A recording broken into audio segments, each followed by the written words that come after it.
Kejora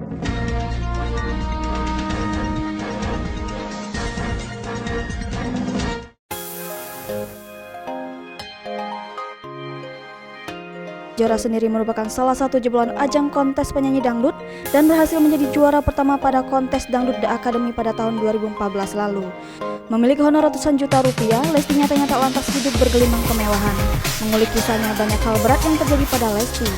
Selama menapaki karirnya, Lesti ternyata pernah mengalami hal-hal yang tak kurang menyenangkan di masa lalu. Bahkan Lesti mengaku kerap mendapat pelecehan saat berada di atas panggung. Ia mengungkap bahwa insiden itu terjadi saat ia awal menjajali dunia tarik suara saat masih SMP. Bahkan Lesti Kejora sampai menangis kalau menceritakan perjalanan karirnya yang begitu terjal. Hal itu diungkapkan Lesti dalam kanal YouTube Sule Channel Kamis 8 April 2021. Awalnya Lesti bercerita tentang dukungan sang ayah pada karirnya.